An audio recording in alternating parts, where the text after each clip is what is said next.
Sweater দিয়ে গোপুসোনাকে সাজিয়ে তুলেছে পিসিমণি। বৃহস্পতিবারে খুব সুন্দরভাবে সাজিয়েছে। গোপুসোনাকে পাগড়ি পরিয়ে দিয়েছে। কালকে এনেছিল সোয়েটারটা গোপুসোনার জন্য, ওটাই পরিয়ে দিয়েছে। তো পরিচয় পর্বটাকে সেরে নিই তোমাদের সাথে। নমস্কার, আমি রূপালি। আমার নতুন আরেকটি ব্লগে আপনাদের স্বাগত জানিয়ে দিনটা শুরু করলাম। কেমন আছেন আপনারা? আশা করি সকলেই ভালো আছেন। তো আমি স্নান করে এসে পড়েছি, রান্নাঘরে ঢুকে পড়েছি। আজকে কোনো কাজকর্ম তোমাদেরকে আমি শেয়ার করিনি। জানো তো বন্ধুরা, আজ আমি কোনো কাজ করিনি। কে করেছে জানো তো? আমার ভাইগিনা বউ করেছে। তো আমার সাথেই থাকে সারাদিন। তো ও যায়, মানে আমার দিদি ছেলেটা কাজে চলে যায়, সারাদিন এখানে থাকে আমার সাথে। তো ঘরে একলা থাকে, তার জন্য বোরিং হয়ে যাবে, এখানেই আসে। এই নতুন বিয়ে হয়েছে তো এখানে থেকে সারাদিন।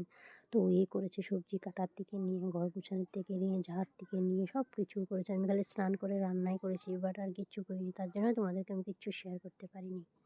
তো যাই হোক, তো আমি এখানে ডালটা সোমবার দিয়ে দিচ্ছি। আর জানো তো বন্ধুরা, তোমাদেরকে বলেছিলাম না বিহুর কথা, একটা দিদিভাই বলেছে আমাকে। দিদিভাইটার নাম হয়েছে, চ্যানেলের নাম গৃহিণী রায়। দিদিভাই একটা কথা বলো, বিহু কোনো জিনিস না। তা আসলে বিহু মানে আসামের রাজ্যের একটি বড় উৎসব। যেমন কি পশ্চিমবঙ্গ মকর সংক্রান্তি সফল সফল মানে কাটার উৎসব, মানে এই যেরকম ধান গাছ কাটে ওরকম সফলের একটা উৎসব। ঠিক তেমনি আসামে সেই সময় ভোগালী বিহু, মাঘ বিহু পালিত হয়। তাই মকর সংক্রান্তি আর ভোগালী বিহু একই সময় আসে, একেই বলে বিহু বলে, বুঝছো? অনেকে বলে বিহু, অনেকে বলে ভোগালী বিহু, অনেকে বলে মকর সংক্রান্তি, কেউ বলে মাঘ বিহু। আর আমাদের এখানে বেশিরভাগ মাঘ বিহুই বলে। তো যাই হোক, আশা করি বুঝতে পেরেছো তুমি বিহু কী জিনিস। তাই অনেকে বিহু বলে, অনেকে ভোগালী বিহু বলে, ওরকমই ধরো। মানে সেই দিন না, মানে যত মানে আমাদের আসামে দোকান পাট সব বন্ধ থাকে, মানে এই যে এই দিনটা, জানো তো দিদিভাই। তো যাই হোক, আমরা বেশিরভাগ এটাকে মূলার ধোয়া বলি, মাঘ বিহু বলি। তো মানে এই মাসটাতে আমরা মূলা খাবো না। তো যেহেতু রান্নাঘরের পরিপাটি এক একটা জিনিস আমরা ধুয়ে উঠিয়ে নিয়েছি সেদিন। তো তার আগের থেকে ধোয়া পাকলা করছি। মানে সেদিন লাস্ট ছিল, মানে আর রাত্রেবেলা সেদিন 31 মানে 13 রাত্রেবেলা 12টা ঢোকার আগে বোম সোম ফাটাবে, যেরকম জানুয়ারিতে করে ওরকম সেম বোম সোম ফাটাবে। কেউ আসামে মানে ধরো ধান গাছের করছে, যে পূজা করে, ধান গাছে খেতে গিয়ে পূজা করে, তুমি দেখবে ইউটিউবে সার্চ করে, তারপরে দিয়ে তুমি বুঝতে পারবে। ঠিক আছে দিদিভাই, আশা করি বুঝতে পারছো। আমার যতটুকু ক্ষমতা আমি তাই তোমাকে বলেছি। ঠিক আছে দিদিভাই, আর যদি কিছু বলে থাকি তার জন্য আমি রিয়েলি সরি। তা আমি দেখো কথা বলতে বলতে বাঁধাকপিটা করে নিয়েছি। তা বাঁধাকপিটা আমার মানে আজকে এবার মানে মানে আসে না, মানে ভাপিয়ে ফেলে দেয়, যে আমি ভাপিয়ে আজকে ফালাইনি জলটা। আর মশলাটা আগে ভেজে নিয়েছি, ভেজে আজকে অন্যরকম বানাচ্ছি। সব সময় মানে একরকম খেতে পছন্দ লাগে না, তার জন্য। তো মশলাটা ভেজে নিয়েছিলাম, ভেজে তারপরে বসিয়ে দিয়েছি। আর বাঁধাকপিটা তোমাদেরকে শেয়ার করা হয়নি। তারপরে এখানে বানাচ্ছি শুটকি চাটনি। দেখতে পাচ্ছ বন্ধুরা, শুটকি চাটনি বানাচ্ছি। ডাল, শুটকি চাটনি আর এই বাঁধাকপি বানিয়েছিলাম। তো যাই হোক, আমার শুটকি চাটনিটা হয়ে গেলে আমার রান্নাটা কমপ্লিট হয়ে যাবে।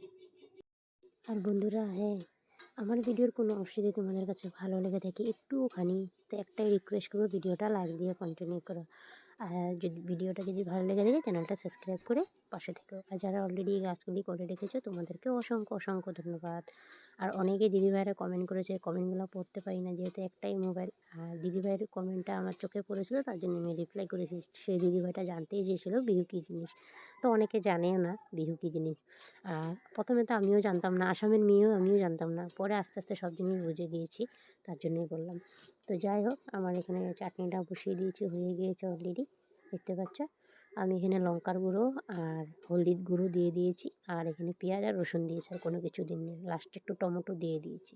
নামাবার সময় একটু ধনেপাতা ছড়িয়ে দেবো। ঠিক আছে বন্ধুরা, দেখতে পাচ্ছ কে কীভাবে খায় আমি জানি না, বাট আমি যেভাবে রান্না করি, এখানে এসে রান্না করা শিখেছি, এরা যেভাবে করে ওভাবেই শিখেছি। তো দেখো, গল্প করতে করতে অলরেডি চাটনিটা আমার হয়ে গিয়েছে, এখন নামিয়ে দিব, ধনেপাতা দিয়ে দিব। দেখতে পাচ্ছ, তোমরা কীভাবে খাও একটু জানাবে কমেন্ট সেকশানে, হয়েছে কি না শুটকির চাটনিটা। তো এইভাবে খেলে না দারুণ লাগে খেতে। আর শুটকি বাটা আলাদা, শুটকির চাটনি আলাদা, এটা সিরিফ চাটনি। আর বাটাটা হয়েছে শিলনোড়াতে করতে হয় বন্ধুরা। তো চলো আমি বাসনটা ধুয়ে আসি, বিকালে তো একটু বিকালে একটা জিনিস করব, বিকালে একটু বিকালে তোমাদের সাথে শেয়ার করবো। চলো ভাতটা দিয়ে দিই বাসনটা ধুয়ে। এখানে শুটকি চাটনি বানিয়েছি, ডাল বানিয়েছি স্কোয়াশ দিয়ে, কালকের মাছের তরকারি রয়েছিল ওটাই, আর বাঁধাকপি। তো খেয়ে দিয়ে অল্প রোদে বসেছিলাম আমি। তো রোদে দেখি কেউ নেই, আর লগেরটাকে ফোন করেছিলাম। ফোন করে ও বলছে একটু পরে আসছি, তুই কমলা মাখ, আমি আসছি। ও ভাত খাচ্ছিল। তো যাই হোক, আমি ঘরে এসে তো কমলাগুলি মানে চুলে নিয়েছি এক এক করে। কমলাগুলো চুলে ছিটিয়ে পরের দিন ভয়েস ওভার দিচ্ছি। কমলাগুলো একদম ভালো লাগছে না খেতে, একদম না মিষ্টি আছে, না পানিসা, না মানে চুকা, মানে কিছুই না, মানে অজীব ধরনের কমলাগুলি। খেতেও ভালো লাগেনি যখন করেছিলাম। দেখতে খুবই লোভনীয় লাগছে না দেখতে, বাট যখন খেয়েছি না একদম, মানে তুমি নিজেই শুনবে যখন আমার লগেরটা বলবে। তো যাই হোক, আমি কমলাগুলো এক এক করে এখন ছুলে নিচ্ছি। ছুলে এখন আমি মেখে নেব এটাকে। বেশি কিছু দিব না। আর খালি কি তোমার যখন মাখছিলাম আমি ভাবছি মিষ্টিই হবে, তার জন্যই আরও না থাক, চিনি দিব না, খালি কাঁচামরিচ মানে কাঁচা লঙ্কা কেটে দিয়ে দিব। ভিডিওর মধ্যে দেখেছি অনেকে মানে কমলা কেটে নেওয়ার পরে তারপরে মানে উপরে ইয়েগুলো ছুলে নেওয়ার পরে চাকু দিয়ে এক এক করে কেটে নেয়। তারপরে যে হজমলা আছে না, হজমলা মানে থেতো করে মানে গুঁড়া করে দিয়ে দেয়। তো আমি আজকে ওগুলো করিনি, একদিন করেছিলাম, আজকে আর ওগুলো করিনি, ভালো লাগছিল না, যেহেতু সময়টা অনেকটা হয়ে গেছিলো, মন মেজাজও ঠিক না। তোমাদেরকে আমি পোস্ট করেছি ভিডিও মানে ফটোর মাধ্যমে। ঘরে একটু মানে অসুবিধা হচ্ছে, মানে এই ধরো তোমার দাদা ভাইয়ের আমার মধ্যে, তার জন্য তো ভালো লাগছিল না, মন মেজাজ একদমই ঠিক না আমার। তার জন্য আমার ভিডিও করার একদম ইচ্ছে নেই। বহুত কষ্ট করে আমি ভয়েস ওভারটা দিয়ে তোমাদের সাথে ভিডিওটা আমি শেয়ার করেছি। জানি না কালকে ভিডিও করতে পারবো কি পারবো না, জানি না। মনটা ঠিক হয়ে গেলে তখন, মন মেজাজ ঠিক যদি না থাকে না, কিচ্ছুই ভালো লাগে না, তোমরা দেখবে। তো যাই হোক, কথা বলতে বলতে আমি কমলাগুলো মেখে নিয়েছি। ওখানে কাঁচা লঙ্কাটা আমি এখন এক এক করে মানে কেটে নিয়েছি। দুটাই দিয়েছি, বেশি দিইনি, দেখতে পাচ্ছ দুটাই কেটে দিয়েছি, কেটে দিয়েছি। হাত দিয়ে যদি মানে চাকু দিয়ে কাটলে হাতটা জ্বলবে, তো তার জন্য। তো যাই হোক, আমার হয়ে গেছে। আমার ভয়েসটা আমি এখানে শেষ করছি। সবাই ভালো থাকবে, সুস্থ থাকবে। নেক্সট আগামীকাল একটা ভিডিও নিয়ে চলে আসবো বন্ধুরা। কমলা খাবাইতে আছে তো খাবাইতে আছে, আর কত কথা শুনাইতে আছে। কেলিগা ইচ্ছা করে না টিউশন যেতে? খাবি নে হ্যাঁ, খাবি যে আমার মাইয়াটা একদম জ্বালাইয়া খায় নে। আর গো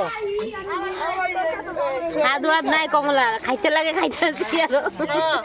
না টক না মিষ্টি কিছু না, একদম হাত ওয়াদ নাই, জিব্বাটারও হুয়াদ গেছে গা।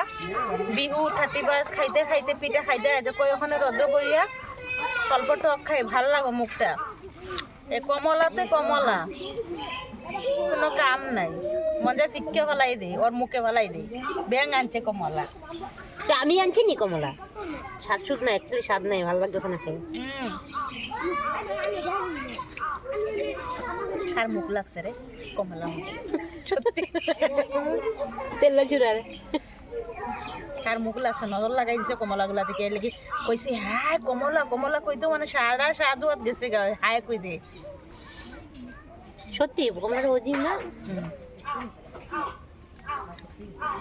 আমি জান সকালে খাইলাম যেন একটা দুটাই করছি আমি, একটা রাখা দিই না, কমলা মাখা ভালো পাই না তো।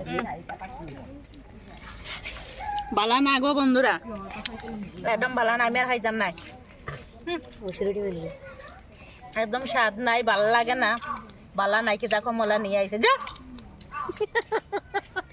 মিঠা নাই, টক নাই, কিছু নাই, অ্যাকচুয়ালি স্বাদ নাই কমলাটা, সত্যি একদম টেস্ট নেই। আজকে রাঁধছিলি বাইরে, রান্না আমারে দিলি না, দেখি এটা কি এটা কি এটা কি। ও সিলেটি ভাষা মারছে, কে কি বুঝতে পারছো বলো কমেন্টে। পিঠা খাই আর ভাল লাগে না, কেউ ঘরে যদি টক কমলা থাকে পাঠাইয়া দাও তো, অনলাইন কইরা দাও, আমার বান্ধবীর নম্বরটা দিয়া দিবে, অ্যাড্রেস দিয়া দিবে।